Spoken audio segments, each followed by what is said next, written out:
And we are live. Welcome to Bout That Life Podcast, where we talk a little bit of AAU basketball life and other things in between. If you are here checking me out for the first time on YouTube, much appreciated. Thank you for taking a little bit of time to check me out. If you are returning and you one of my subscribers, man, again, appreciate you guys. I always try to give you guys good guests, good insight, let you know what's going on in the basketball world, and give you different people's stories and outlooks.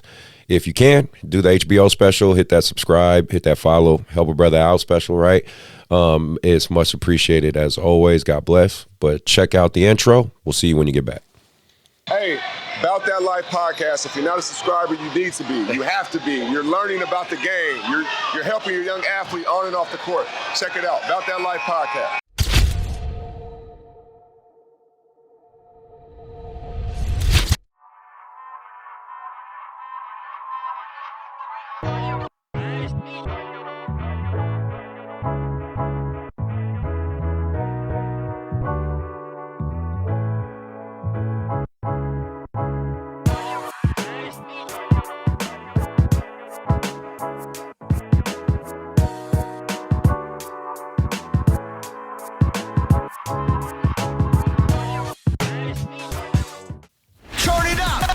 From the YBA Phenix Fitness 24/7 basketball facility in Rocklin, California, it's Bout That Life Podcast with your host, Coach C.Collins and Coach MJ. Get it started. 3, 2, 1, let's go. Hey, welcome to Bout That Life Podcast. I'm your host, Coach C.Collins. Thank you again for listening, checking it out. If you have been following and been with me on this journey for a while, it's always appreciated. If you're new to listening to this, hopefully you enjoy the show. Again, do that HBO special, help a brother out, hit the follow, hit the like, share it if you feel so inclined. But if you don't, hey, still stay and listen, get this free game. Let me hopefully break down how, your basketball, your AAU journey, even like I said, things in life could help you be better to achieve your goals. So, again, always appreciate the support for those that have been listening. So I want to give a quick shout out to my sponsors. Quick shout out to Dr. Dish, best shooting machine on the market. They have the All-Star, the Rebel, the Home Edition. I suggest you go check them out. Look their website up. Tell them Bout That Life sent you. They'll hit you. They'll get you a discount. They've been a supporter of my podcast for the last year now, and I use their machines. I got 5 of them in my facility right now, so definitely would definitely tell you it's if your kid is looking to get a bunch of shots up, improve their shooting ability, and have a machine that's reliable, definitely go check them out. Also, quick shout out and plug for Hardwood Palace. If you're looking for AAU tournaments, rec level, high level all the way to the lowest level to just your starting point, Hardwood Palace is the right place for you. Talk to Grant or Steve. They'll hook you up, tell them Bout That Life sent you. But no, definitely a good place to check out. It's in Rocklin, California, right next to my facility and studio. So, again, if you're in that Sacramento area, Rocklin area, even if you're from out of town, come check Hardwood Palace out, and they'll hook you up and take care of you. So, with all that being said, let me get to my guests. I have had the fortunate side of getting introduced to this man through social media, but at the same time, really through Marcus Kirkland. He put us all in a group text, and I was able to kind of connect with him and see his journey. Yep. And I've been trying to get him on the show for a while, but he's been traveling and working hard, and I respect it because I know how hard that grind can be. And you guys know as well, with this show, I'm always trying to get you guys guests and people that, not only in the just play hoop, but are in this basketball space of ours, this ecosystem that we've created, whether it be the content creation, the media side. Again, you guys know who've been rocking with me for a while. Johan, my producer, is a former basketball player who's now created his media company. It's so many avenues and ways you can be successful other than just being on the basketball court. And that's what I always want to try to illustrate by bringing in different guests for you guys.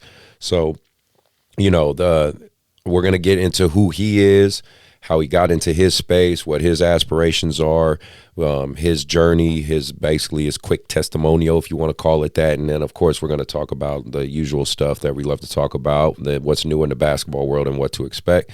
But without further ado, let me introduce Michael Wadsworth. I want to make sure I said Michael Wadsworth, a.k.a. Mike Cuts. Yes, sir.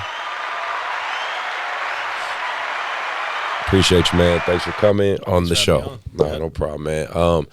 So let's get right into it. I want people to know who you are, and always, as always, I will have links for his Instagram and his social media in the description in the bio. So for sure, if you're checking out the show, especially after you listen to the show, go follow him, go support him, go help him grow in his journey as well.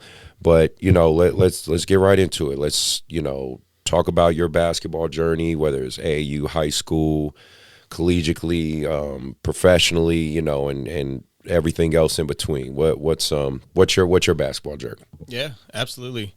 I'd say I started kind of my basketball journey, at least AAU-wise, and playing competitively in Ohio, where AAU scene is a little bit different over there. It's more city by city, so I was kind of like playing on my city, Dublin, and then we were traveling to other cities, which was really cool. But when I moved to California, AAU seems a little bit different. Anyone and everyone could kind of enter an AAU team into the tournaments and whatnot. So I started playing, local feeder AAU teams, playing kind of just for different AAU programs. So AAU was a big part of kind of my basketball journey growing up. Ended up going to a local high school, local junior college, Sac City for 2 years. Really important part of kind of just my development. I think junior college was really good for me. And then 2 years at a Division III school, Cal Lutheran. Ended up trying to go play pro in Spain after that. That summer I was over there, tore my meniscus, came back, got surgery. Ended up actually kind of getting into remote software tech sales. I was in corporate life for a little bit. And then I moved down to Orange County, started interning for Jordan Lawley, a well-known trainer out there, and then just started kind of getting more in the basketball world, connecting with the right people, continued just to, not just cut hair, but also train there and, start making content, and that's where we're at.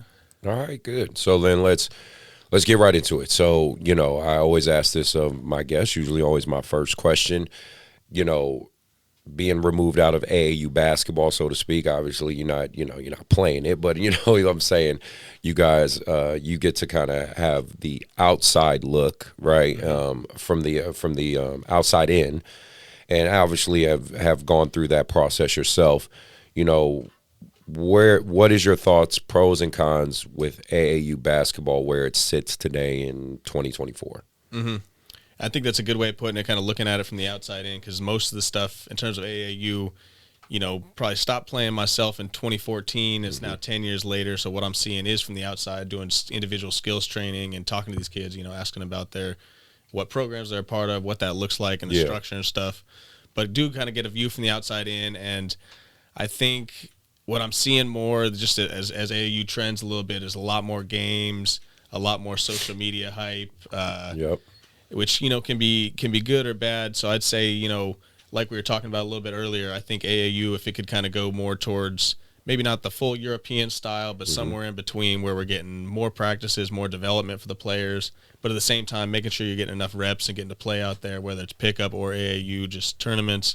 I think that's also important. So finding that good balance between the two, I think, is important. Okay. Is there like a major I guess negative you would say that it's just something that proactively maybe needs to be looked at or be fixed in this AAU machine that we have right now? I don't know if I know the exact perfect solution to get AAU to where it needs to go. I think it's kind of a lot of it with just the way money in the world is built. It's kind of become a business and a corporation, which it is what it is, and that's, you kind of have to go with that. But I would say, just if you're starting a program, or if you're a parent and you have a kid in a program, it's just important to look for the right programs, find the right coaches who are going to focus on development and not just tell you, hey, we're going to, be able to do X, Y, and Z for your kid and make big promises and not be able to take you there. I think development is so important, just being patient the whole time.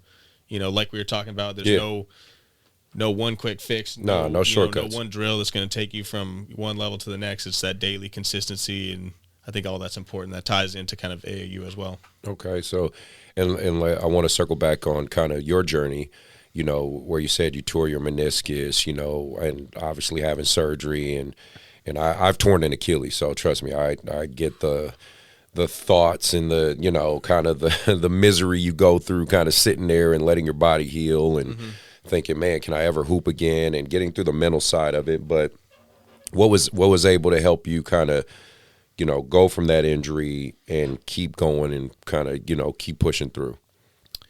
I would say just faith in Jesus, the fact that I think he has a longer term plan for me in basketball. And this was, I guess I tore my meniscus probably 5 years ago, pretty much to the date 5 years ago. I came back to the U.S. And I didn't know what basketball held, whether I would be ever getting the chance to play again, because I didn't really know what the injury was like.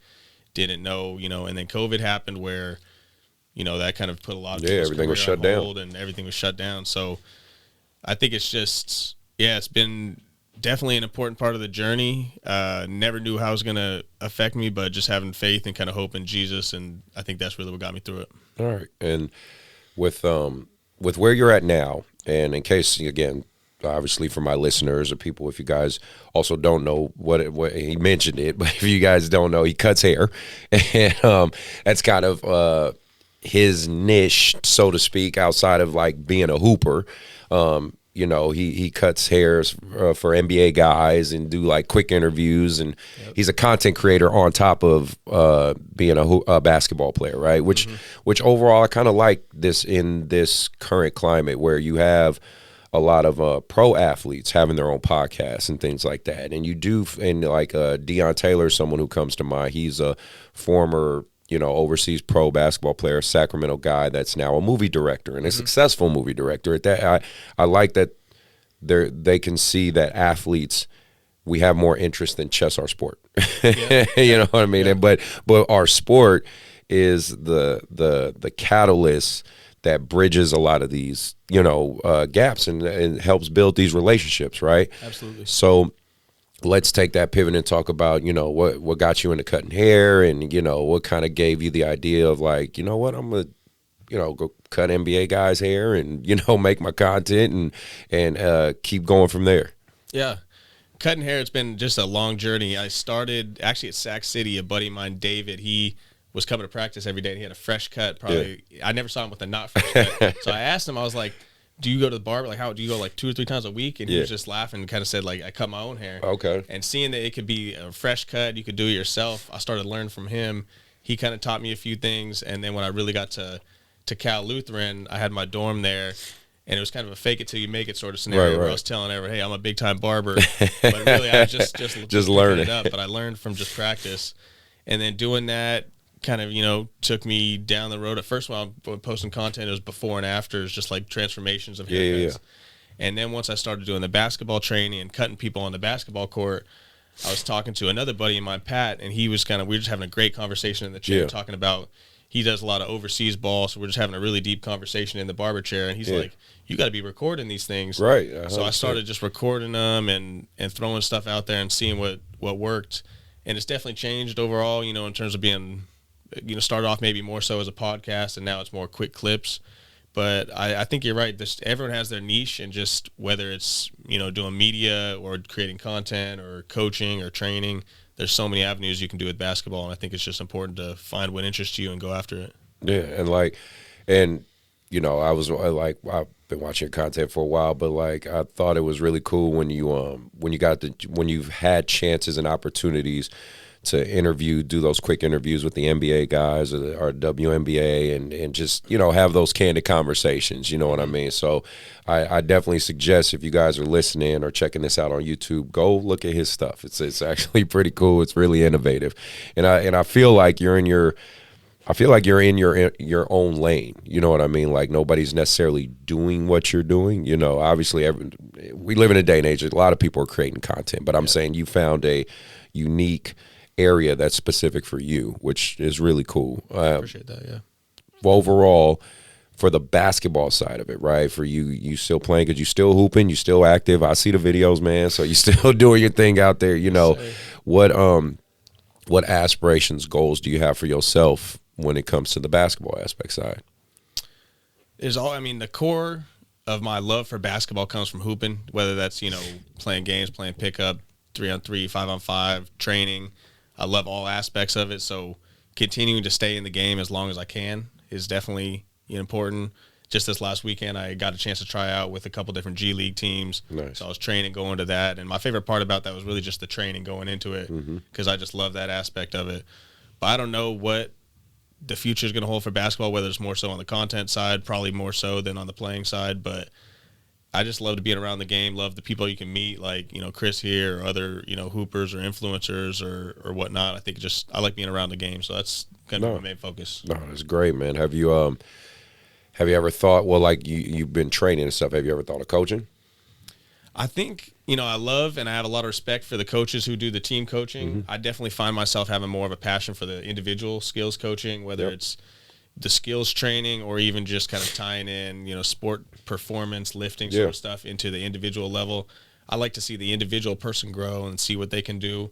So I don't know. I've never really coached a 5-on-5 team, but I'm sure one day it'll happen. Yeah, trust me, you got plenty of time. Yeah. You also did the 3-on-3, the big three, right? You were doing that stuff. Yep. So talk about that. How that whole experience? How'd you feel about that? Looking back, like, I'm sure you enjoyed it, but yeah, talk to us about that. Yeah, that's actually a crazy story how I even got into the Big Three Combine. I started out, I was playing in this league in LA, the Surgeon League, and I'm playing with this Team Tilt, and we're playing well in this LA league, and somehow we got invited to this Big Three street tournament in Seattle. So he takes Team Tilt, we take 6 players out there, we go to Seattle. It's just kind of the smaller tournament. Yeah. It's at a sneaker con in Seattle, and we ended up getting to the championship. I had a game winner in one of the games, and I connected with the right people from the Big Three and kind of just saying, like, hey, what's it take to get in the Big Three? Ended up from there getting an invite to the combine where I started training. Yeah. Got out there and was really happy with how I played. Didn't end up getting drafted. It's a super competitive league. Yeah. A lot of great hoopers out there, but it was just a cool experience overall. And when you were doing the combine, the tryouts and whatnot, I'm sure there was a lot of, like, former pro athletes or like how competitive would you say it was? I mean, because I think some might think, like, because I remember when we first got the idea, or when the Big Three first came, some people were kind of skeptical, like, oh, they're just joking around or anything. But no, I know as someone who hoops, like, no, these dudes are competing. You know what I mean? Like, yeah. Are guys in their prime? No, but they're still, they do have passion for this. You could see it as, a basketball player watching other basketball players. But for the casual, for the person that might not know this, I would say maybe you could speak to them and tell them how competitive and serious it is. It's serious, and like you said, it's very competitive. These are ex-NBA dudes, ex-pro guys, so their athleticism might not be to what it once was, though it's still, beyond mine. They still have the skill. They can still shoot. They have the IQ. They're big. They're strong. So it's legit. Everything about it is legit. And, they're training for this combine, too. They want to get out there, too. So I think it's very competitive. A lot of ex-NBA dudes, but, a lot of hoopers out there. How important has it been for you and your success as far as networking? You know what I mean? I know I talk about that on this show, especially for when I have guys like yourself on the show who are content creators. Like I said, Zacchaeus was one, Marcel is, Deion Taylor, just a bunch of different guys I've had who are in this space, not only, still hooping, keeping their bodies in shape, but also, again, creating and building a network.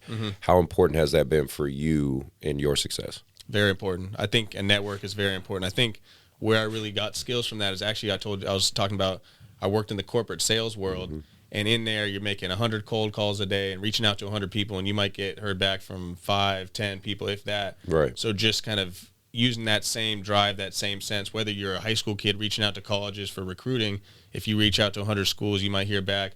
In the same way, I still try and do that, reaching out to people and use that as a network just to kind of create connections, see what's out there, and not really being afraid of rejection or getting left, on red in the DM on, a potential opportunity or something. I think all that kind of ties in. I think, but networking is absolutely huge when it comes to it. When you've worked with, because you mentioned J Law, right, and working with him, and obviously for those, and SoCal and most likely all over California. They know who he is. He's a big time trainer out there. And if you're listening from another state, you look, just type his name up. You'll see. I'm pretty sure you guys have seen videos and stuff.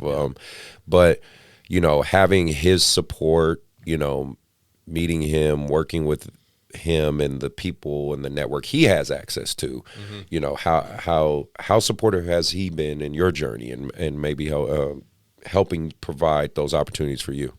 That's been huge. That's probably been the biggest catalyst of it all. I was actually introduced to J-Law by someone who I had met 2 years previously in Spain, right? I was injured. I tore my meniscus, and I met someone who connected me with J-Law kind of like right when I moved out there. And he's been huge, not just kind of in, like you said, connecting with the right people to meet the right people, but just in believing in you and letting me not too many other trainers let you just put a barber chair on the court and let you cut hair and talk to players. Like, been so supportive and so open, and just believing in me and what I can bring to the table, I think has been the biggest thing, just that encouragement and that belief in you. That's great. No, when you've because, you know, part of your content, you're cutting these NBA guys' hairs and having conversations with them and stuff like that.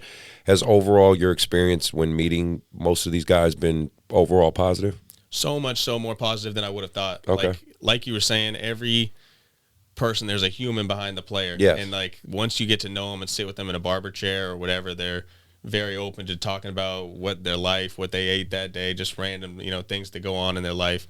And most of the time they're not stuck up or anything like you'd think. I mean, I've had one or two run-ins or anything. Yeah, I mean, people are, I try to express that on this show, like, you know, like I said, the human side, right? And some people are jerks, or some people just might have a bad day, whatever the case may be. But for the most part, I like to think and see the best out of most people. I agree. That's what I found most. Yeah. Yeah, and is there been a particular story, or even before I go to that, what's like the logistical side of it, of what you're doing, right? Because you're traveling a lot, you know, you're up and down all over the West Coast, right? You know, and kind of, again, like, you wake up 7 a.m., 6 a.m., okay, get my breakfast, whatever, my workout in, drink my coffee, get to work. Like, what does it look like on a day-to-day basis for you? Yeah, and especially this summer is probably a good example. It's a little bit more busy in the gym and the barbershop in the summer, so I would say, you know, wake up maybe 7 a.m. I got a couple golden retrievers, so I'll take them out, play with them. Okay. Then usually get to my own workout, kind of just focus on that. Maybe it's 9 a.m. or so by the time I get back, eat some sort of breakfast, head to the gym. It's maybe go there from like 10 till 2 or 3, where I'm either training, cutting hair, filming, doing some sort of content, just rebounding for players, whatever's needed. Come back, eat some sort of lunch, maybe get into some, you know, editing, just editing the content, getting that out there. And then, you know, changes from day to day. But that's a pretty typical day, you know, focused on that. Maybe an hour during the day I'm focused on reaching out to other people, you know, future guests or people I can connect with or collaborate with. So that's a pretty typical day. Yeah. And like you said, now you're on the interview side today. So that's a nice change of pace.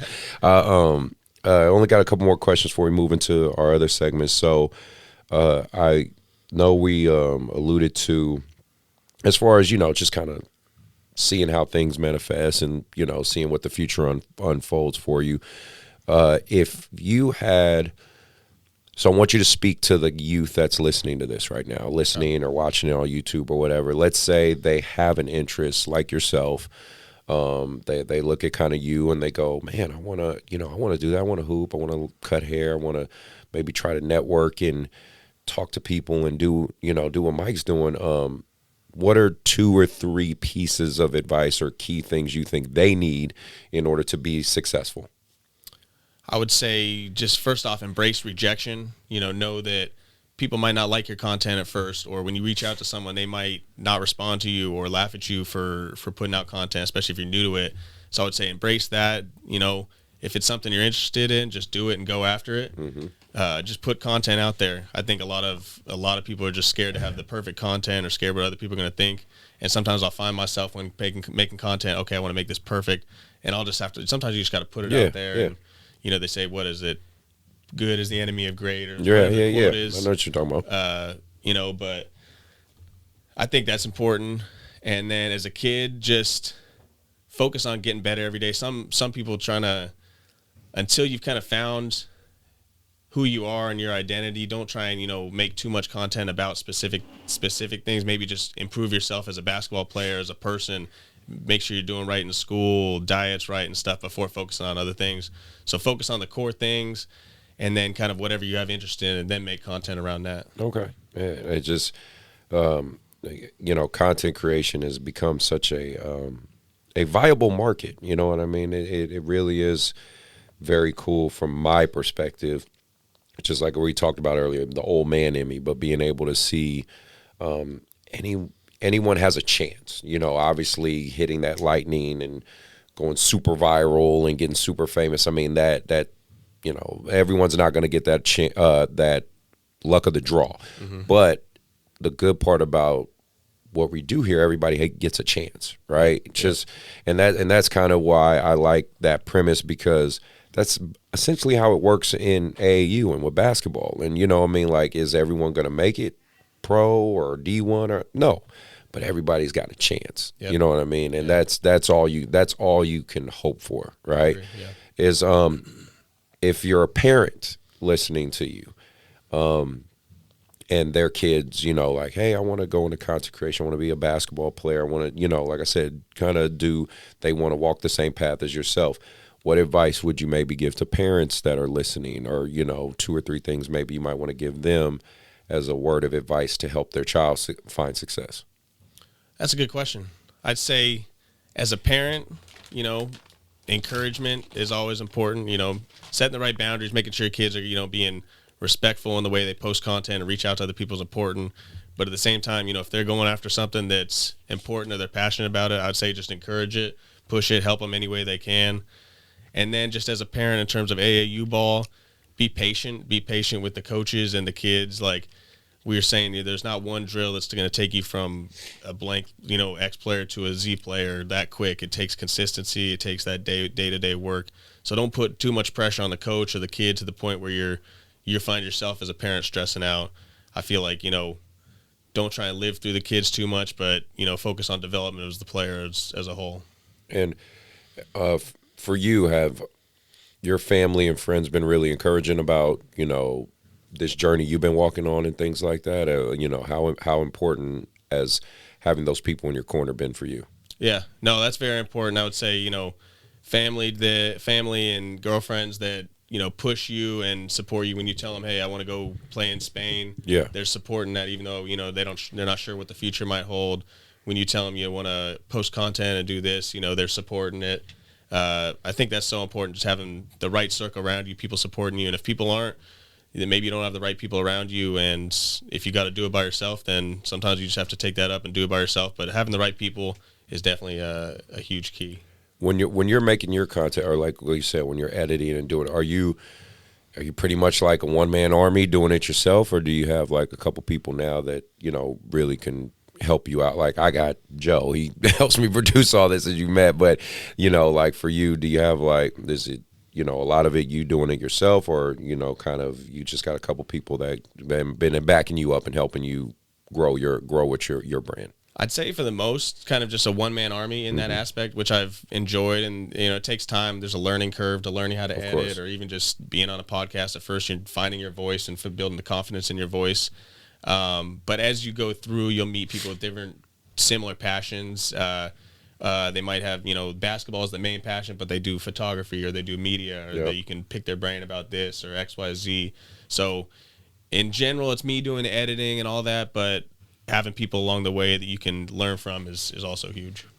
And my last question before we move into hot takes, what do you think of where basketball sits in Sacramento today? Because I'm big on talking about this. Marcus Kirkland talks about this a lot. I think a lot of people in general kind of talk about it, but I think Sacramento basketball, youth-wise, high school-wise, whatnot, it's very talented. A lot of great athletes out here, a lot of kids, busting their ass and working hard and trying to find success. But I do think, Sacramento is still it's just too divided. It feels so much like everyone's trying to have this independent, individualized, me-centric, mindset of like, these are my kids, this is my program, and I'm big on collaboration. Like you said, no fear of rejection. I've reached out to people, asked them to do this show. Of course, some said no, or, they haven't returned a message or anything. I don't think, even like when I reach out to you, I don't go into it having an expectation that anyone owes me anything, right? I don't think like if I reach out to someone, they like, how dare they not say anything back? They're not obligated to. But if I'm just willing to, again, just try, right? And worst case, you say no. That's life. You know what I mean? But I think Sacramento has a different mentality in terms of, and obviously, let me narrow it down some. I'm talking about the trainers, the coaches, I don't think it's so much the parents. I don't even think it's so much the kids. I think it's just, we need more coaches and trainers that are willing to work together and collaborate.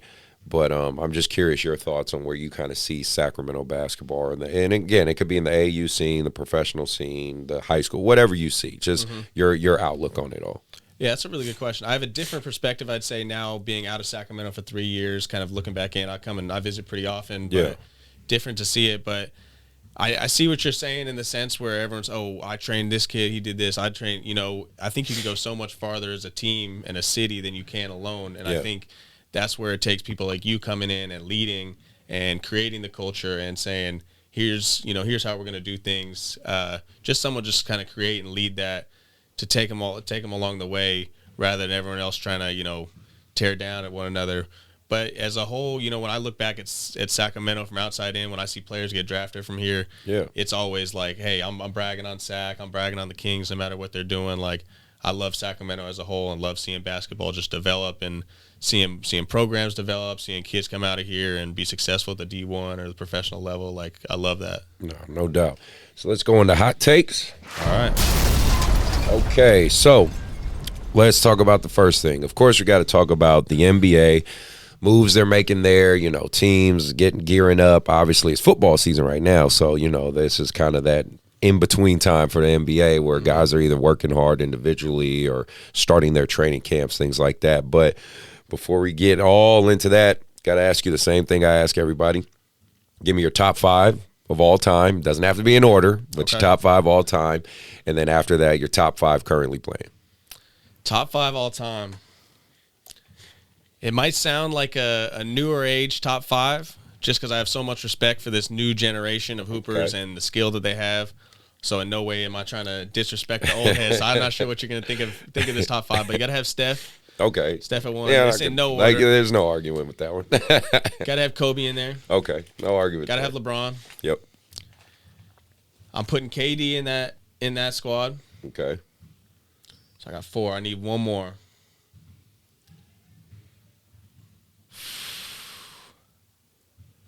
I might put Shaq. Shaq at the big man. So but not even in the big man way, just in the top 5. I say that's on top 5. So no MJ? Oh, my God. No. Steph at the 1. Okay. Kobe at the 2. MJ at the 3.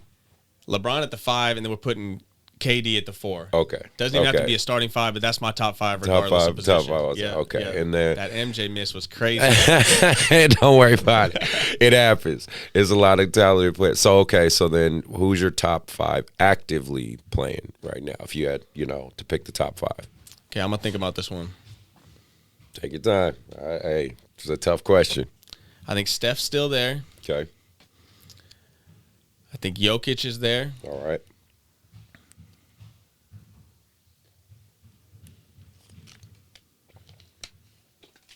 I can't not put LeBron, even though it's close, but just everything he brings to the team, he's top 5 right now. And the numbers don't, obviously his stats speak for themselves. Yeah. 2 more. See, this is when you start forgetting players. I know I'm going to be missing 1 or 2. Maybe, I don't know, Kyrie, Antetokounmpo. I'm putting Giannis in there. Giannis in my top 5. And hot take, just because I know he's going to have a huge year, De'Aaron Fox. By the time this podcast drops, he's probably already, people are going to be having this conversation. All right, so shout out to De'Aaron, man. Yeah. Shout out, man. Yeah, I was there at his camp when he did it at Harwood. He did yeah? the Darren Fox camp here, Oh, and I got okay. a chance to, just say what's up to him. I didn't get a chance to really talk to him because he was busy doing a bunch, and he had like security and all that. But I at least got a chance to say hi to him. That's cool. Was he wearing his new shoes? No, he wasn't, Okay. not yet. But I think he gave the shoes to all the people that worked the camp. Oh, So that was okay, pretty okay. cool. That was is pretty cool. Yeah. I didn't work the camp. I just was hanging out and stuff. But so no, that was really cool. Okay, so all right, got De'Aaron in that top 5. All right, that's good. And I mean, yeah, the kids improved every year. So, let's talk about the Kings a little bit, right?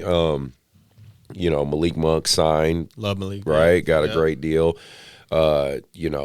Obviously Coach Brown has transformed the culture of the Kings. Like I said, I was there when Bobby Jackson and Mike Bibby and C. Wet, when they were killing. So like watching that transition into now is pretty cool.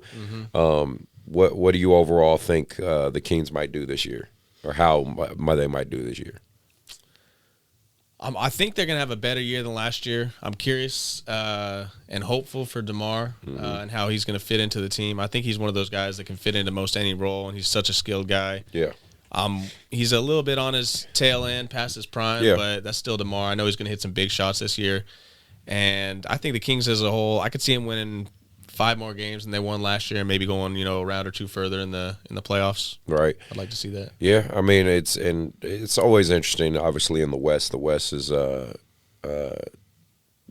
pretty shit. At least from the last 10 years, I can think has always been very strong, right? Yep. So, it's always a tug of war to see who's really, gonna make it. But in any game, man, any game, any day, it could happen. So, when then talking about the Warriors, obviously with Clay being gone, that's going to create a for sure void, but obviously opportunity for other players to step up and maybe see what they're made of.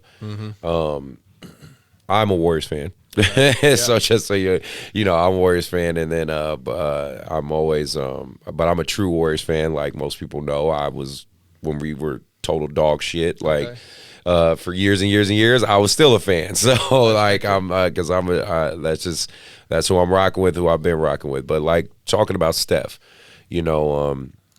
with his skill set, I feel like he can be one of those guys that can be in the league for a very long time, because obviously once he gets more to the side where he's not the man and he's not taking as many shots, I make the similar parallel like Ray Allen. Ray Allen transitioned from the Celtics to then when Miami, he was that clutch role player, catch and shoot guy. Yep.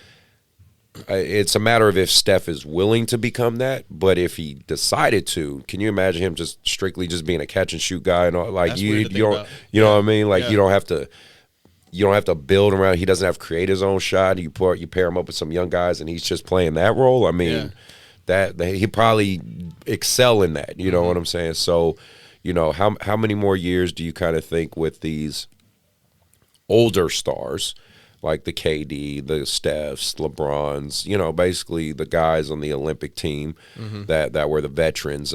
How many more years do you think we got with them? They just keep going. I know, they really right? do. Like if you would have asked me this 5 years ago, I would have said most of them, especially LeBron, 5 years max. Yeah. But like you said, their skill sets are there. They're all very skilled players. Yeah. And clearly they're taking care of their body and they're still dominating the league. So I think we could see another potentially 5 years. I don't want to, jinx on him, but potentially 3 to 5 years from each and every one of those guys. Yeah, I would agree with you on that. Yeah. Did you watch? I'm assuming you watched the Olympics Yep, this that year. was I thought the big thing I've been saying, for the last few shows when what the Olympics showed me, which I really enjoyed, is basketball has really become a worldwide loved sport. People like soccer is still number one. Soccer's going to be number one, but basketball is definitely a strong number 2 now, right? And it was really cool to watch USA win, but obviously even seeing the other countries, how many NBA players there are now, it really has. And like you said, you played overseas, so you get a good gauge of where basketball is. And I think the basketball community is in a really good spot. Culturally, we got to fix some things, but the community is in a really good spot. I agree. you have any thoughts on that, or seeing the Olympics and all that, and just seeing where basketball is today? I love it. I love seeing it. I think just in terms of what's most fun to play and most fun to watch as a consumer, I don't like watching other sports where they'll make a play and then you're waiting 60 seconds to the next one. Like basketball is up and down. There's scores going on. It's going to be a high-scoring game in the triple digits. So I think just the fact that it's fun to watch, each player kind of has their own personality and brings a lot of that to the game. So like you said, I love where basketball's at, where it's headed, and you could tell it's growing, not just the 5-on-5 game, but I also love seeing the growth of 3-on-3 and 1-on-1. Yes. I just see a little bit more of that. Maybe it's because I'm more in the social media world, seeing more of the 1-on-1 stuff, but you see 3-on-3 as more tournaments and more professional and more money being allocated towards that, and 1-on-1's getting bigger. I think just basketball as a whole is growing, and I love to see it.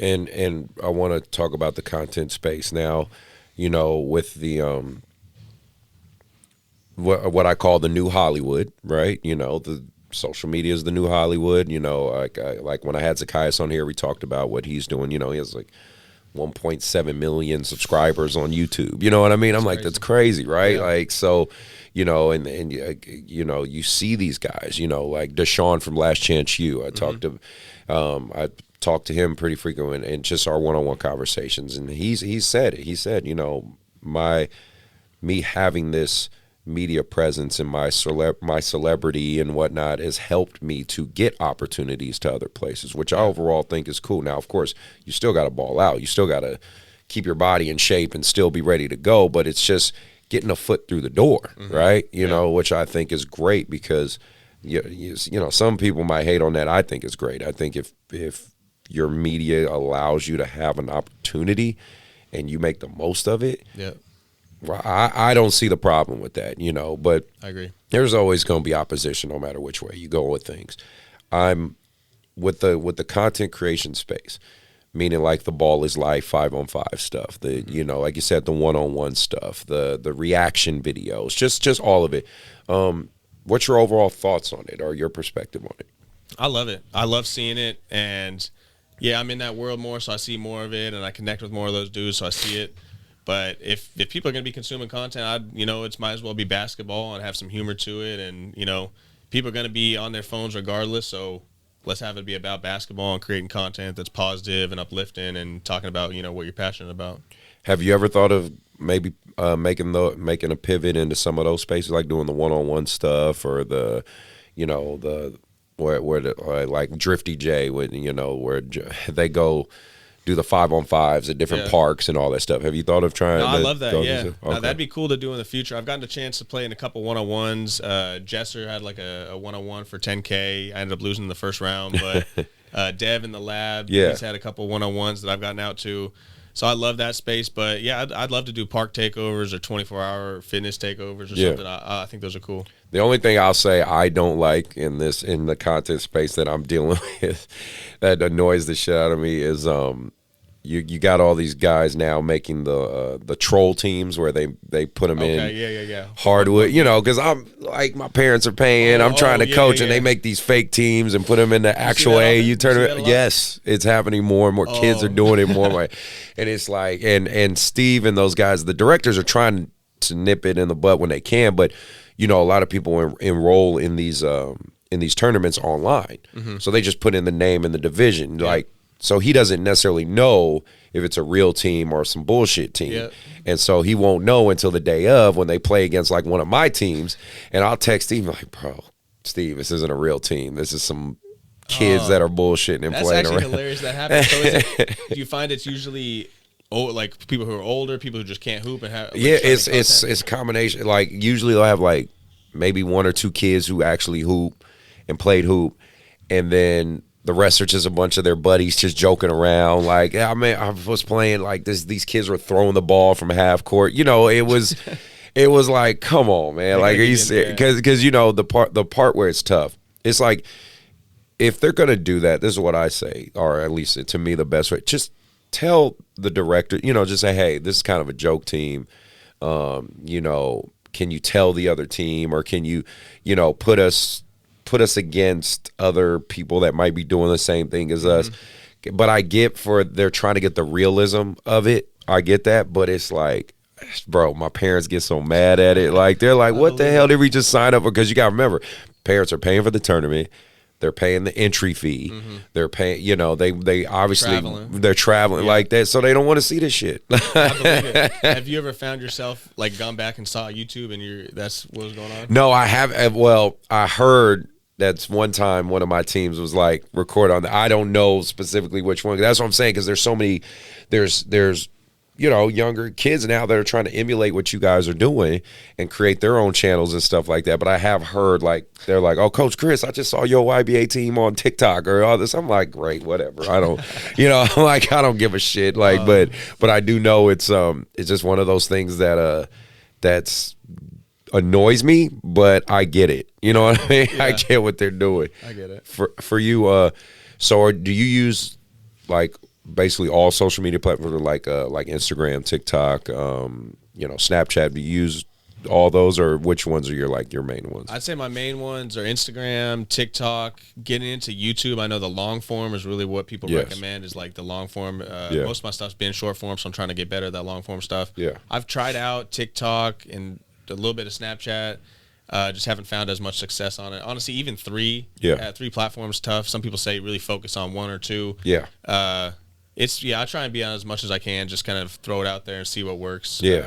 And the same for me, like my IG space for sure. I'm doing my Instagram, I'm doing much better than like my YouTube or my TikTok or whatever. Like, of course I'll upload when I can, but you know, it's hard enough to figure out the right formula for these algorithms. And like I said, on the IG space, I think I figured out my niche so far, and it's, you know, I've had a few videos, you know, go semi-viral, things like that, and it's usually, again, these podcast clips where I'm just talking, in my opinion, real shit and just telling people like, hey, this is how it goes. So it's kind of cool in terms of, I think I found my way there. Yeah. For you, which videos of yours have done really successful? I've had probably one of my first guests. I had Haley Van Lith, USA, you know, 3-on-3 and TCU basketball player. Yeah, had her on. So she's been training for maybe 3 summers at our facility, and I'm getting to train with her and work with her. Love her work ethic, love her mentality. But yeah, one day she was just walking around, asked her to be on my podcast, and a couple of those videos people really liked. Yeah. Which ended up kind of leading to other videos. I was wearing a Kings jersey in that first video, and then the Kings saw it, reached out to me, wanted me to kind of interview some of the Kings. So it kind of snowballed in a way. But yeah, I'd say Haley Van Lith, Mac McClung, and yeah, a lot of cool people have just been really cool to meet and connect with. No, but that also made me think like that. Well, I was gonna say to you, like, yeah, how did you go about, you know, being able to interview the Kings and stuff? You, like you said, they reached out to you and you just kind of set it up, or they just say, hey, come to a practice and talk to these guys? Is that kind of how it all worked? I was wearing a Kings jersey. It went viral. Someone on the Kings media team just said, like, yo, that jersey's heat, like fire emoji or something.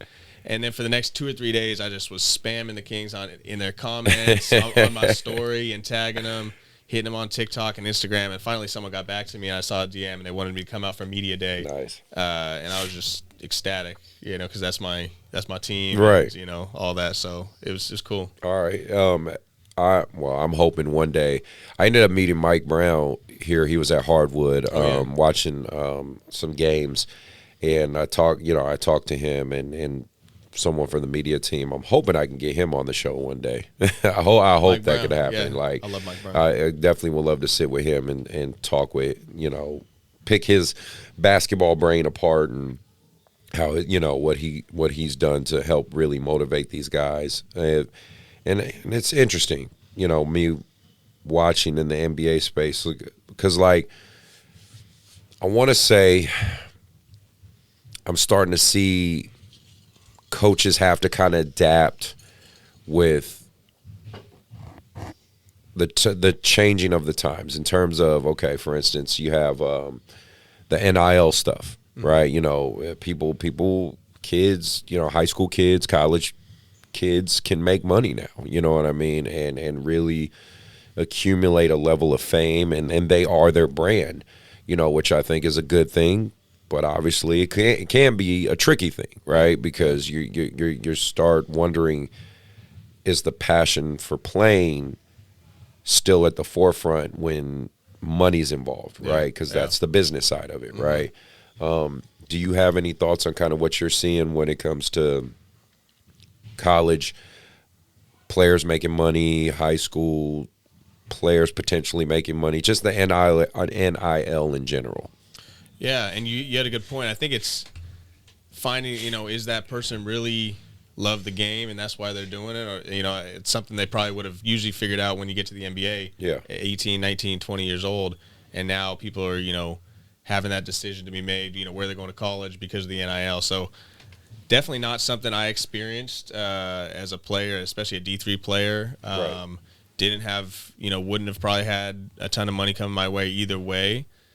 But I think, there's two sides to the coin. Part of me thinks it's great, and then part of me, thinks there could be downfalls to it. So yeah. No, I worry, but and I've mentioned it on the show, but I worry about like one thing in general, player safety, right? You have some of these NIL deals that are ridiculous. Like so now you have a kid walking around campus who's a millionaire, then everyone knows it, right? There's certain schools like, well, you've been to so like USC, right? Great campus, beautiful, culture there and everything. But you go a few blocks off of USC, you gonna find out you in the hood very fast. You know what I'm saying? So it's like, imagine you got a player there that publicly is known now. He's getting paid, $4 million, whatever, from his deal. That's where I guess I say I worry, right? Because I haven't heard that side. That makes sense. You know what I mean? Yeah. That's what kind of a nuance I'm thinking of. Because now you have this very publicly aware, wealthy college student just going to school. Yeah. And that's where I say, they might not be able to go to school anymore in terms of physically being there, other than like practices and stuff like that. They might have to be online. Then there's a whole nother conversation about, okay, if they're getting this type of money, does school even really matter anymore in terms of like, let's say they don't have a 2.0 GPA for whatever reason. Like, are you then going to not have this kid play or this young adult play? Like, it does get kind of a tricky area like that, right? Because now essentially they are employees. You know what I mean? Like, and now you got to, so now maybe you do fines, or you have to incentivize more so than, you don't come to practice, you don't play in a game. Well, they're like, well, so what? I got my bag. I'm gonna go cry in a bag of money. Like, they, you know what I mean? They don't. It's all these nuances that I think people like. I'm sure these questions are being raised in the right offices and shit, but this is just kind of stuff I think about on my own and talk about it on the show. How often have you been traveling to do a lot of the things you do? Like, are you, is it pretty much week to week? Or are you always kind of just in one area for a little while and then another area next, for a few weeks or whatever? What's your travel schedule like? I'm kind of more of a homebody. I like staying at home a lot and getting my routine there. But this summer I've been traveling a little bit just to the Big 3 Combine and then to San Diego for that G League tryout, and now was in San Francisco, now in Sacramento. So a little bit of traveling, and I am actually going to be doing some traveling this NBA season. I'm trying to go to potentially every arena or every stadium in the year. Very cool. Doing kind of like a cool partnership with that, with Today's Sports. We're going to be trying to go to, so definitely going to be doing a lot more traveling. But I wouldn't say it's necessary in the content game. You can be at home making it. You can kind of do reaction videos and make it. So it's really up to you. But I have got an opportunity to travel and do some cool stuff like that. Nice. So I want to circle back to the NBA. Kind of the big thing, another thing that's talked about right now. It's just getting your take and opinion on it, especially because you're in that training world. Is nepotism is the big word right now, especially obviously to the pinnacle degree of it being looked at is Bronny being on the Lakers. Obviously, they're like, oh, well, clearly his dad wanted that. And overall, I don't have a problem with nepotism, just being honest. Like, I have no problem with parents creating a easier road, or at least opening a door. I shouldn't say creating an easier road, but opening a door for their children. Like, I have no problem with that. But you know, that's becoming kind of one of the hot takes or arguments. You could say that basketball historically, for sure, you know, to a degree, it was always that movie story that, you know, you were a kid from the trenches, a kid from the mud that worked your butt off and made it to the league somehow, you know, that kind of happy ending story. But now basketball has become more kind of a bit of an elitist sport in terms of you got to have at least some money to play this sport. Yeah. You know, it's not free. Yeah, you can go out there and play pickup for free, but let's be real, you're not going to be able to compete with the guys that really do this. So even for me in the business of, like, you're sitting in the damn facility, you see it yourself. But you have like the Carlos Boozer twins. You have Gilbert Arenas' son. You have Carmelo Anthony's son. Like, these guys are some of the best in the nation. And of course, they're just like, well, it's easier for them. Like, they got their dads were this, and they got access to this. I was lucky enough to have Andre Stojakovic on my show when before he went to his McDonald's All-American game, and we talked about that with his dad and things like that. And I think his dad was just inducted into the European Hall of Fame not too long ago. Yeah, so yeah, man. So I'm just saying, you know, in a long-winded way, but just saying your thoughts on kind of that aspect of it. You know, people maybe some people say it's, you know, it is what it is. Who cares? Just compete, get better. Or some people say, oh, that's not fair. You know, they're getting steps ahead and nods that we don't get. Like, what would be your perspective on that? Yeah, that's a good question, and I don't mind it too much in the same way. I think as someone, you know, as a parent, you probably want to see your kids do better than you did and set them up for success in that. The LeBron situation is different just because he's LeBron. Like, I really think no matter how good Bronny was, like, he really could get there just because that's LeBron. Yeah. But different in the situation. In terms of kind of the, you know, Boozers and Anthony, I think a lot of it, I wonder, like, it'd be interesting to have a conversation. Is it a lot more the fact that, you know, these are all-time athletes and they, you know, their genes? It probably also has to do with the fact that they have, you know, money for skills training and know which areas to develop in their kids. But I think, especially in the NBA, it's like, whether it's nepotism or not, it's about connections. Not all about that, but having connections and having that network is important. So whether it's kind of you're related to someone or you know the right people, I think a lot of that's involved either way. So, yeah. Okay. And my last hot take, talking about this specific NBA player, I don't know if you saw any of the photos or videos. It just stood out to me, and I felt I wanted to talk about it. Was Zion Williams. He's really transformed his body this year. I don't know if you saw that. Like, you know, what are your thoughts on him? Or maybe, do you think maybe this might finally be a year he can get through a season and really? I mean, the guy's talented. There's no doubt about that. But he's definitely kind of one of those players that you're like, fuck, we just want to see you get through a whole season. You know what I mean? Exactly. Like a Joel Embiid, or you know, like, just let's see what you really can do. What do you think about that? Now, I love Zion's game. So exciting. And, yeah, like you said, we're all rooting for him. We want to see these crazy dunks, these alley-oops, these posters, these blocks that we've been seeing ever since high school, Duke, and then, you know, his early years. And, you know, when he's in there, he's a dominant force. But, yeah, we just want to see him get through the year. So I have seen him kind of thinned out. It sounds like maybe he's, you know, taking it all seriously, taking the diet and all that seriously. So if that's the case, it's going to be scary. But, you know, we'll see. Sometimes players in the offseason, you'll see pictures of him. You'll see Luka, and he looks all thin, and he comes back in the season, he's right back to the regular he was. So James Harden, same thing. But, yeah, interesting to see. I'm definitely rooting for him. I'm looking forward to it. Yeah, I think we all are. I mean, it's always tough. And as hoopers, and that's the thing. Like, part of why I created this show is because I want the casual fan, or even people that didn't play but really enjoy the sport, to understand our perspective, because players' perspectives, or guys who play the game, are so different than everybody else's. You know what I mean? I want to move on into my respectfully disrespectful segment. Let me see if I got that. Yeah. And so, let's see. So, talking about, in our respectfully disrespectful segment, you know how this is the big thing I want to address. And obviously just get your perspective, whether you know, firsthand know or not. Dealing with crazy ass parents. Just parents being crazy and maybe having, you know, like arguing with guys who are coaching their kids. I remember I told you before the show, like even me and Jamal Crawford sat and talked, and Jamal made a very, very eloquent, interesting take on it that went viral, you know, talking about, he was like, he basically, I'm summarizing, but he just said, you know, the first problem in AAU is with the parents, straight up. He just said straight up, it's with the parents.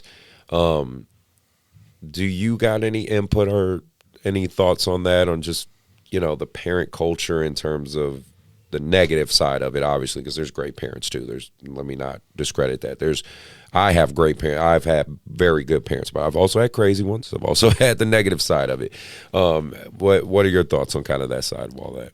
Yeah, that's a good question. Honestly, in my position, I'll hear more parents venting to me about it rather than, you know, complaining about it. Or I'll be like cutting their kid in the barber chair and they'll be telling me a situation of their AAU team. Oh, this, that, or the other. So I'll get to hear it from a different perspective. Mm-hmm. I think there's so many, and it's generalizing, of course, but like parents, I think just as a whole, sometimes can put so much pressure on their kids for basketball. I've seen kids who their parents will move them out from different states and they'll be training and then they won't like their trainer and they'll move them to a whole nother area. And I'm just thinking to myself, like, how much pressure the kid has to have, knowing that their, you know, whole family's dynamics are changing just kind of for basketball. Like even just every shot, I'd be thinking about it, honestly.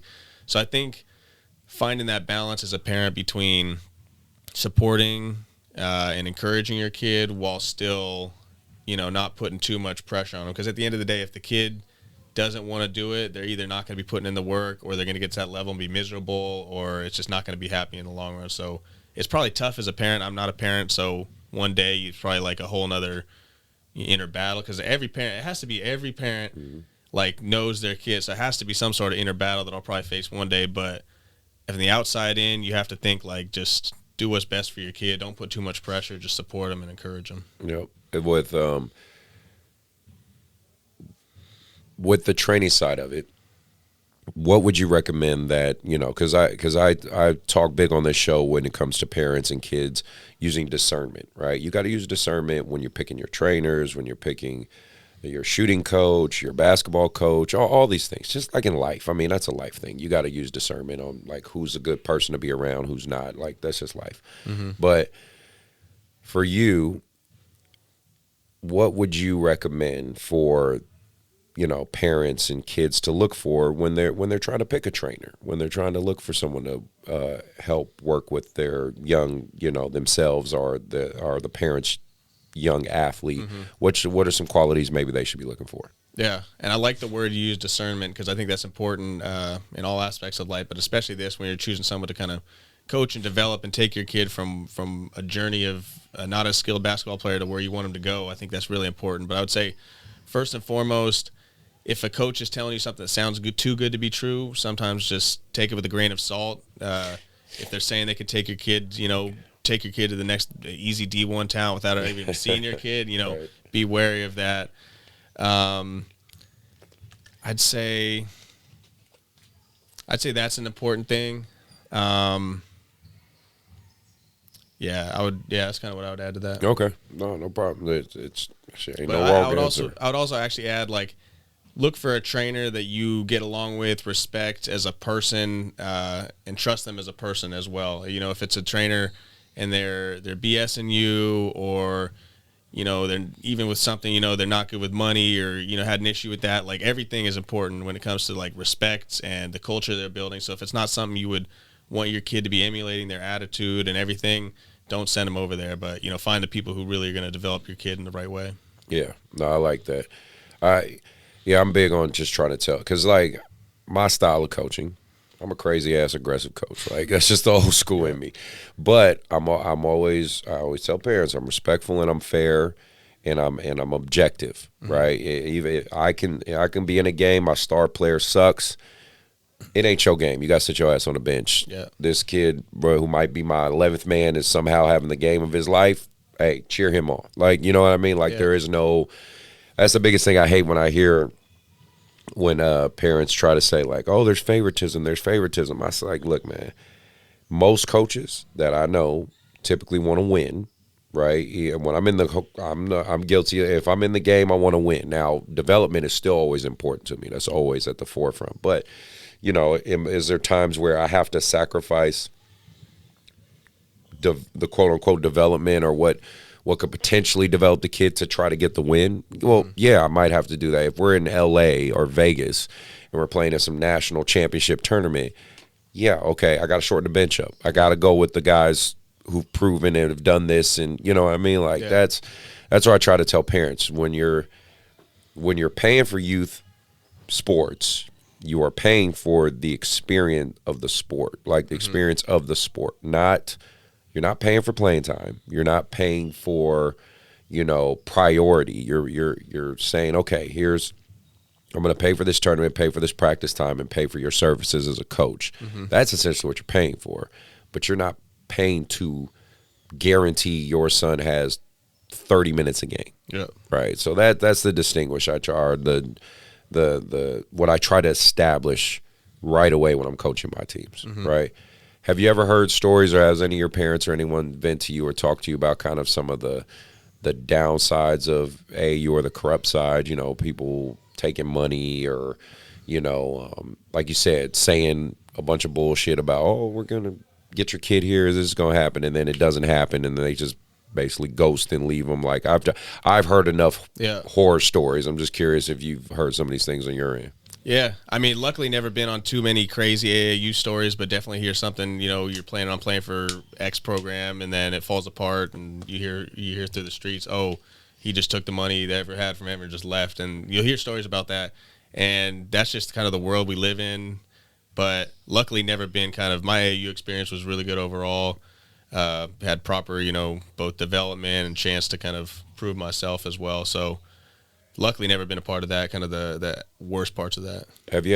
Do you have any coaches or anybody that – or, you know, any coaches or mentors in your mind that, you know, really imprinted on you and helped you become the athlete and man you are today?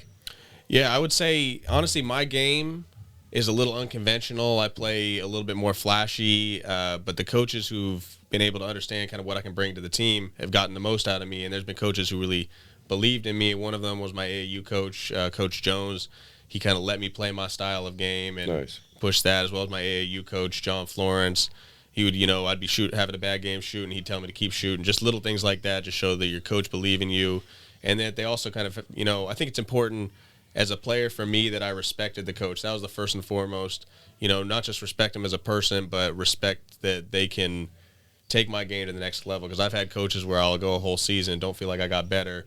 And then there's coaches where, okay, I respect, you know, I can tell they know what they're talking about basketball. I'm going to buy into everything they say. I think that's kind of important. With J Law, he because I've seen his social media stuff, you know, for years and stuff. So the facility he has, he's always doing it, like, from what I can see. Is it one court, two courts, or is one court? Yeah, like I see him, you know, I'm always seeing, like, you know, high level open runs and you know, just an influx of very talented people that he's had out there. And well, I know you can only speak. Well, you could probably only speak on this to a degree, but for him, you know, where does being around him, where does his passion come from? Has he had those conversations with you, and what's motivated him to come in and day out? Because I think a lot of trainers and coaches want to be in that situation. I mean, like I said, you know, I'm fortunate enough to have this space for myself right here, and of course, I always aspired and wanted this, but mine was kind of a combination of luck and the pandemic and just things like that. So I'm just saying, maybe he's from someone who, you know, has been around him for quite a while. Maybe you could speak on where his passion comes from. Yeah, and I don't want to speak for him, but just kind of from before I even knew him, I was watching his YouTubes, and kind of, you know, from there you could see what motivates him, and it's similar. I know he's driven by faith, but I would also say just from being next to him and seeing, you know, what his passions are, it's just the human right there. Like, he's cares about the person. He wants them to develop, not just in basketball, but in life. And he just builds a great culture with a positive attitude. Like, you're not going to hear too many curse words or negative statements either from him or, people in the gym, just because that's the tone he sets. And so I think that has to be what drives him, is just like developing each person and caring about each person individually, whether it's a 6-year-old kid or, Klay Thompson, like one of the better players that we have. So that, yeah. Do you have a perspective on people or trainers or, yeah, I'm just saying, like, trainers that big time people where they act like they too good for this or that, or, like, you treat the janitor the same way you treat the CEO. Mm-hmm. That's my philosophy. That's how I live by. I know everybody don't live by that way, and that's okay. That's them. But that's part of why I create this platform and this show, because I'm going to vent my opinions on that shit. Mm-hmm. I think every human deserves respect. Yeah. Until they obviously disrespect you. Then you at that point it's whatever. Yeah. But, have you ever experienced, or have you ever been in maybe some of those situations where you felt like, this dude's big? And of course, I'd say who. I ain't worried about who. But I'm just saying that what are your thoughts on people that react in that way or do things like that? Yeah, like I said before, I think most people have surprised me in how open they've been and how genuine and just cool of a person they've been. When it comes to trainers that I've met, especially at J-Laws, you'll see most people, even the top players in there, just with a very humble attitude, and it just adds humility to my own self to think like, hey, if we've got all-stars in here who are chatting it up with everyone, then how could I, not be just as humble, if not more humble? So I think I don't run into too many. I know trainers who, they're big dog each other, and I'll run into trainers who their initial thought, they'll say like, oh, how'd he get this player? He blah, blah, blah. And a lot of kind of like talking trash and stuff. I try and stay out of that. Mm-hmm. But just being around the right people who are going to uplift each other and kind of go together as a team rather than, pick at each other, I think is important. And I love that you spoke. You speak about your faith. And how that's helped guide you and help motivate you. Because I have that as well. That's a big thing for me as well. And I just count my blessings every day I can. Right, like good to go from. I tore my Achilles, for instance, when I was I was 36 at the time, and so it was, it wasn't like I was just playing at a Destiny Church at their men's league or whatever, and I just got a steal, made a hard cut, and then boom, that thing just Achilles. And it was 2 years of hell for me, man. Like I took multiple surgeries and got infected. It was pretty rough, man, and like I didn't know if I'd ever be able to run again, walk again, but now here I am years later, and I'm still hooping, playing in my men's leagues and stuff like that now. Will I ever be as explosive as I once was? No. but I can play and move and still have my mobility. So, again, that's where I say, like, my faith and counting in my blessings and things like that. So that's what I'm saying. I love that that's a big part of who you are. Absolutely. Through your faith and having it guide you on the things you do, are there things you've noticed in your life that you would definitely say, God's looking out for you and help and giving you some grace? Oh yeah, not just grace, but the way He's planned everything, moved mountains just to set up to where I am. I told you, so I met someone in Spain in 2019, and then 2 years later, this just felt like a really God moment, because 2 years later, the day I moved down to Orange County, I reconnect with him and find out he's in Orange County, and then I find out he's training with J-Law, who just so happens to be in Orange County. I didn't even know where he was at. I'd always just followed his YouTube. So, like, just that in general, just positioning me, and then there's times where I'll just be in the right place at the right time, and I'll get on some team, which will lead to another team. Like, there's so many times where I won't even take credit for myself. It's just God being in there and putting me in the right scenarios, which gives me hope for the future, too, because I don't know what the next 6 months or year is going to look like in terms of content or where I'm going to be or what my career is going to look like. But just knowing that God's got it under control makes me feel a lot better about the situation. No doubt. And, I think I got like one or two more questions for you before we get out of here. But, because we kind of touched on it a little bit, and I wanted to delve into it just a little more in terms of having your family support. When you kind of talk to them about, hey, you know, this is kind of something I'm gonna be your venture. What was overall the response, or you know, was it just were they just like, hey man, we love what you're doing, or did they give you a little pushback like, you're gonna leave this job, you know, you got a good thing going here, you know what I mean? Like what how was your family reaction? I'd say overall support from all of them, but I would say, you know, like my dad's a business guy and he wants the best for me in my career, and I was working a really great sales job. There's a lot more lucrative than content creation and podcasting can be, and ended up getting laid off with that, and originally was kind of thinking about getting right back into it, and that's kind of the encouragement I was getting from especially my dad, kind of, you know, hey, you know, focus on your career and all that.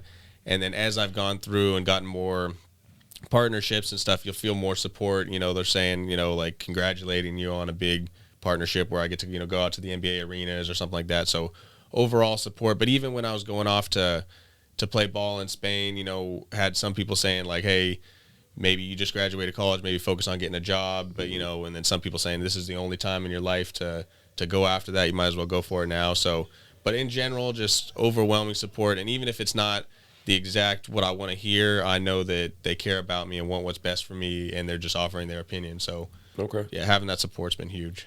And for people, you know, speak on people that, you know, when we're trying to create anything, you're gonna have people that doubt you. You're gonna have haters. You're gonna deal with all that.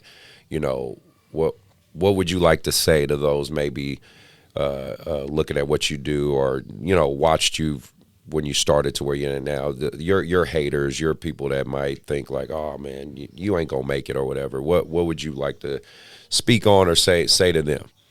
They honestly, you know, I felt like the underdog my whole life. Growing up, I was undersized. I ended up kind of growing like as I grew older. But I was usually the smallest and skinniest on my team. So the haters, if anything, have just added more fuel to my fire. I had coaches in varsity ball. I really like never played much minutes at all. Like people don't know that, but my coach really just didn't mess with my game. Or like I said, I have an unorthodox game that can be hard to fit into certain systems. I was playing really like no minutes my entire senior year, and which made it tough for colleges and stuff. I'm sure that's frustrating. Yeah, and then same thing in my D3, my last year, similar sort of thing. Just, you know, coaching wasn't fitting well in the system. And, you know, I'm thinking, like, how's that going to affect overseas ball and everything? But if anything, like, sitting the bench or, you know, coaches who don't believe in you, if anything, just added fuel to the fire, made me work harder. And, yeah, no, well, I'm glad you say that because, you know, I think social media kind of throws out there that everybody has this super nice, glamorous road. You know what I mean? Like, oh, you're just going to be this McDonald's All-American and then go to D1 and kill it, and you're going to go like, they don't understand that it's a lot more stories like yours and even myself. I told you my kind of underdog story, and Jalen Wells is a great example and all that. Like, I just don't think people realize how much there's a lot more of those than what they think, where I agree. Everybody has this golden road that takes you, you know, straight there. And even still, even to those, I always try to reiterate, no matter if you go up the mountain quick or you go up the mountain slow, there's still a mountain. Yeah. Like, you know what I mean? You still have to put in the work. I think we live in a day and age, and again, this is kind of going to be my last question because we're talking about social media and that content space, which is, again, it's great. It's create avenues. It's create revenue streams for people. Like Simply Basketball exists because of this, you know, Overtime Basketball, Ball is Life. You again, you have the different venues of basketball content space that can allow people to feed their families with this. You know what I mean? Like, that is great. But what I will say is I think there's a misconception that it's either easy or that there's no hard days, no dark days, you know what I mean? And that's kind of what I wanted you to speak on that space. Those days where it was tough for you, those days where, like I said, it was a little dark those days, or, you know, you were going through a hardship and things like that. Can you speak on, you know, maybe what that was, what it felt like, and how, outside of your faith, how were you able to, keep going and keep yourself motivated through it? Yeah, I would say sometimes those days are still those days. Like, we're still in those days. And, maybe one day I'll look back on these days and think differently. But, like, where I'm at, I'd say, there's always a struggle of, saying, hey, I love making content. I love this, but it's not really bringing in the setting myself up financially, like maybe a sales job or something I'm not as passionate about. So, there's always just like pulling from different directions. Okay, hey, like, this is what I love to do. Like, I'm just going to go all in. And then part of me saying, hey, you got to focus on your future family and future success doing other things. So I would say it's tough, focusing on, setting aside time each day to make content or focus on whatever you're going to focus, whether it's basketball or making content or getting to the next level or just life. But just consistently getting after it, and you might not see the light at the end of the tunnel, but just having faith that it's going to work out no matter what happens, I think is important. No, I like that, man. I like that a lot. Mike, man, I appreciate you taking the time to come out here, man. Do you have any quick shout outs you want to do before we close out for the rest of the show, or anybody you want to mention? I know when we're talking about having support. Yeah, go ahead. We were talking about having support from family. I didn't mention my fiance McKenna, but she really has been there this whole time. Whether it was, you better mention her. You gonna hear the show, no. Be like, wait a minute, you didn't say me. She gets the closing recap. But even when it was going to Spain and thinking like, hey, I could be there for another year, and she'd be in the U.S., she was supporting it with the content. She's supporting it. She's helping me sometimes when it comes to editing and all that. So having that rock like McKenna has been, probably the biggest thing for me. All right. And again, if you stay to the end, you are a real one. If you're clipping, listen, and then you get to the end, hey, still appreciate you're a real one.